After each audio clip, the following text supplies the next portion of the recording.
നാടകത്തിന്റെ സംവിധായകൻ Padmashri Oscar award ജേതാവ് കൂടിയായ സുകുമാരണ്ണൻ നിങ്ങളോട് രണ്ടു വാക്ക് സംസാരിക്കും.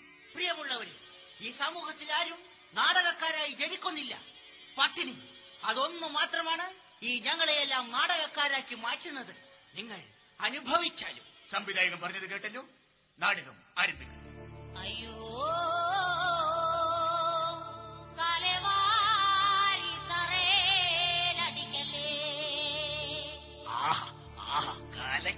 ഞങ്ങ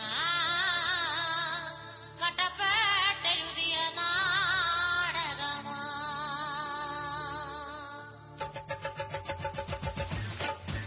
ഞങ്ങ നാടകക്കാരാണ്ടേ, നല്ല സൂപ്പർ നാടകമാ. ഈ കത്തനും തട്ടയും ലൈറ്റും പാടുകയാ.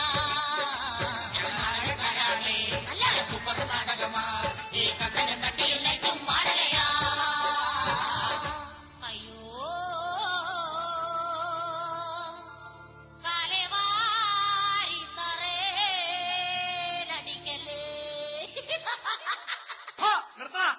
കുറെ നേരമാകണം എല്ലാം കൂടി കിടന്ന് കലകുല കലകുല കലകുലാന്ന്. എന്താണ് ഇത്ര നേരമായിട്ട് നാടൻ തുടങ്ങാത്തെ?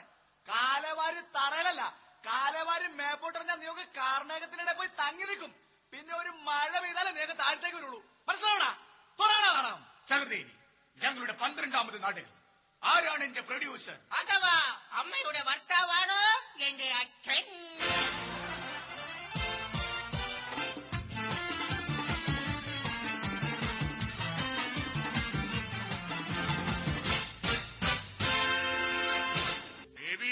ഭഗവതി, കുത്തുകൊള്ളണേ, കാത്തുകൊള്ളണേ. ഭവാനി, ഭവാനി. എന്താ മനുഷ്യ? നമ്മുടെ മകൾ എവിടെ പോയിടി?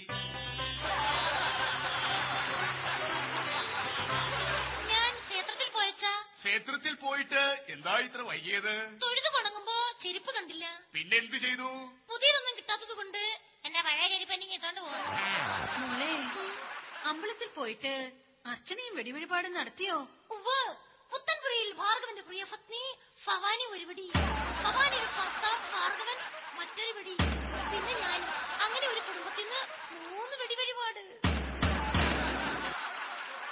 എന്താടി കയ്യിൽ? അവിടത്തേക്ക് പ്രസാദം. എവിടെ തേക്കാൻ? ഇവിടെ അങ്ങ് തേക്കാൻ പറ്റില്ല. കൊണ്ടുപോയി. മോളെ, ഇന്നെങ്കിലും കുളിച്ച് വൃത്തിയായി തലയിൽ ചെമ്പരത്തിപ്പൂവും ചൂടി സുന്ദരിയായി നിൽക്കണം. എന്താണമ്മേ വിശേഷിച്ച്? ഇന്ന് നിന്നെ പെണ്ണ് കാണാൻ ഒരാൾ വരുന്നുണ്ട്. അപ്പോൾ രമേശ് ചേട്ടൻ? ഇമ്പോസിബിൾ. അവൻ അറിയുന്നതിന് മുമ്പ് നിന്റെ കല്യാണം ഞാൻ നടത്തും. ഇല്ല, പാർവതിയുടെ കല്യാണം നടക്കില്ല. അത് പറയാൻ നീയാരാ? പറഞ്ഞാണെങ്കിൽ ഞാനാരാ? അതെന്നെ എനിക്ക് പറയണത്. വല്ലവരെ വീട്ടിൽ വന്നിന്ന് കല്യാണം നടക്കില്ലെന്ന് പറയാൻ ഞാനാരാ? ഞാൻ പോട്ടെ. പാർവതി എന്റെ മുറപ്പെണ്ണാണ്. എടാ, അവന്റെ മകളാണ് ഞാൻ. അവൾ എന്റെ മകളാണ്. അമ്മവ, അവളെ എനിക്ക് കെട്ടിച്ചു തന്നില്ലെങ്കിൽ നാളെ രാവിലെ തൂങ്ങിയാടുന്ന നിന്റെ ശവശരീരമായിരിക്കും നിങ്ങൾ കാണുന്നത്. ഇവിടെ ആരും തൂങ്ങി മരിക്കുന്നവരായി ജനിക്കുന്നില്ല. ഈ സമൂഹമാണ് അവരെ തൂങ്ങി മരിക്കാൻ പ്രേരിപ്പിക്കുന്നത്. നടക്ക് പുറത്ത്. എന്റെ പുറത്തല്ല, വീടിന് പുറത്ത്. എടാ രമേശ, ഞങ്ങൾക്കൊരു മകൾ മാത്രമല്ല ഒരു മകൻ കൂടിയുണ്ടെന്നുള്ള കാര്യം നിനക്കറിയാമല്ലോ. അറിയാം, പപ്പൻ. രമേശേട്ടാ, വേഗം വയ്ക്കോ. പപ്പേട്ടന്റെ കയ്യിൽ കിട്ടിയ ഗണപതിക്ക് അടിച്ച തേങ്ങ പോലെയാകും രമേശേട്ടൻ. നിർത്ത്. 3 പേരോടും കൂടി ഒരു കാര്യം ഞാൻ പറഞ്ഞേക്കാം. ദൈവം കാല് വന്നിരിക്കുന്നത് നടക്കാൻ മാത്രമല്ല, പിന്നെ ഓടാനും കൂടിയാ. അമ്മച്ചനകത്ത് പോ. അമ്മായച്ചനോ? അയ്യോ, അതല്ല. അമ്മയും അച്ഛനും ഇപ്പോൾ അകത്ത് പോകാൻ. രമേശേട്ടന് എല്ലാ കാര്യങ്ങളും ഞാൻ പറഞ്ഞ് മനസ്സിലാക്കിക്കൊള്ളാം. ഭവാനി, നമുക്ക് പോകാം. രമേശേട്ടന് പുണ്ണാക്ക് വേണോ? അയ്യോ അല്ല, പിണക്കമാണോ? എനിക്കാരോട് പിണക്കമില്ല. ഏട്ടൻ എന്നെ വറുത്തുവല്ലേ? അല്ല, വെറുത്തുവല്ലേ? നീയല്ലേ എന്നെ വറുത്തത്? ഇല്ല, എനിക്കൊരു ജീവിതമുണ്ടെങ്കിൽ അത് രമേശേട്ടന്റെ ഒപ്പം മാത്രമായിരിക്കും. ദൈവമേ, ഇവളെന്റെ കൊലക്ക് കൊടുക്കുക.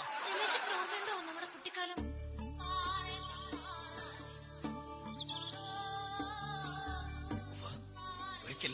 പാടവരമ്പത്ത് കൂടി നമ്മൾ കൈകോർത്ത് പിടിച്ച് നടക്കുമ്പോൾ രമേശ് ചേട്ടൻ കാല് വഴുതി തറയിൽ വീണു.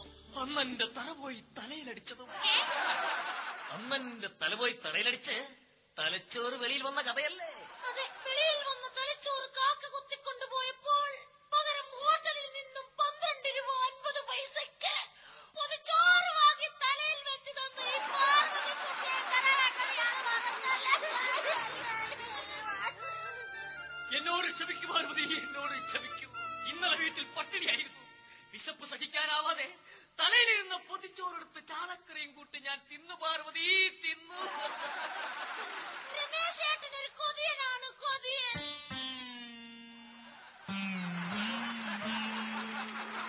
പാർവതി! അയ്യോ അയ്യോ പപ്പേട്ടൻ. രമേശേട്ടാ, നമുക്ക് എവിടെയെങ്കിലും പോയി രക്ഷപ്പെടാം. നിൽക്കാം.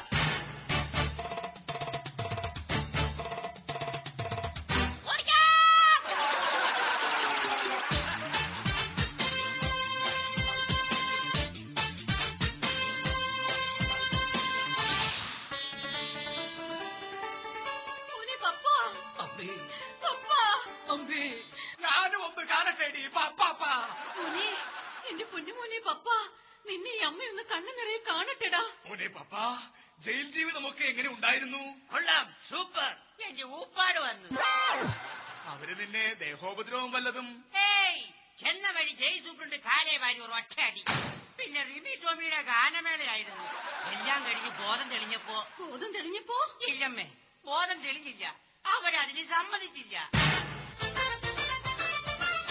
ഇവിടെ ആരും കുറ്റവാളികളായി ജനിക്കുന്നില്ല. ഈ സമൂഹമാണ് അവരെ കുറ്റവാളികളാക്കി മാറ്റുന്നത്. നിനക്ക് ഞാൻ പഠിപ്പിച്ചു തന്ന കളയെടുക്കാമായിരുന്നില്ലേ? കൊടുക്കാൻ പറ്റിയില്ല. പിന്നെ ആ കളരി. അതെ, എവിടെ എന്റെ പഞ്ഞിക്കുങ്ങൾ പാർവതി? അല്ല, കുഞ്ഞപ്പങ്ങൾ പാർവതി. ഞാൻ ഇപ്പൊ വിളിക്കാം മോനെ. ആ മോനെ പപ്പ, ആ രമേശൻ ഇവിടെ വന്നിരുന്നു. എന്തിന്? പാർവതിക്കുട്ടിയെ കല്യാണം ആലോചിക്കാൻ. കൊല്ലും ഞാനവനെ. ഈശ്വര, ചതിച്ചു. പാർവതിക്കുട്ടിയെ കാണുന്നില്ല. കൂടെ ആ രമേശിനെയും. ഇവിടെ ആരും ഒളിച്ചോടുന്നില്ല. ഈ സമൂഹമാണ് അവരെ ഒളിച്ചോടാൻ പ്രേരിപ്പിക്കുന്നത്.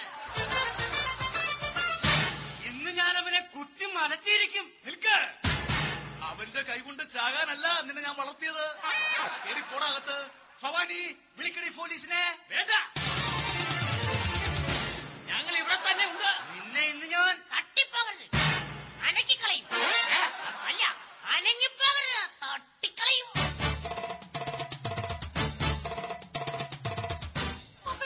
രമേശേട്ടനെ ഒന്നും ചെയ്യരുത്.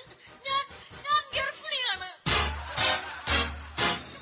സത്യം പറയടി, ആരാണ് ഈ ഗർഭത്തിന് ഉത്തരവാദി? ഞാൻ സതിമന്ദിരത്തിൽ സുഭദ്രയുടെ മകൻ രമേശൻ എന്ന ഈ ഞാൻ.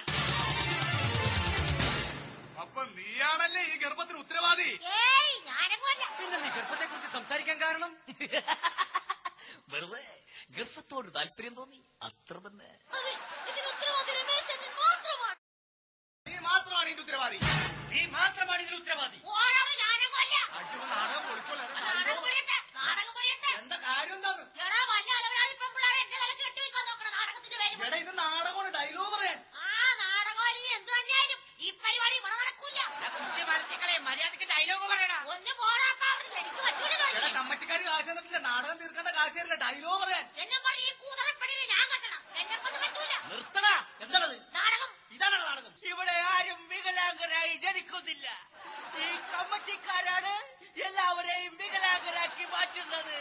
സംവിധായകൻ പറഞ്ഞത് കേട്ടല്ല. ഞങ്ങൾ നാടകക്കാരാണ്, നല്ല സൂപ്പർ നാടകമാ.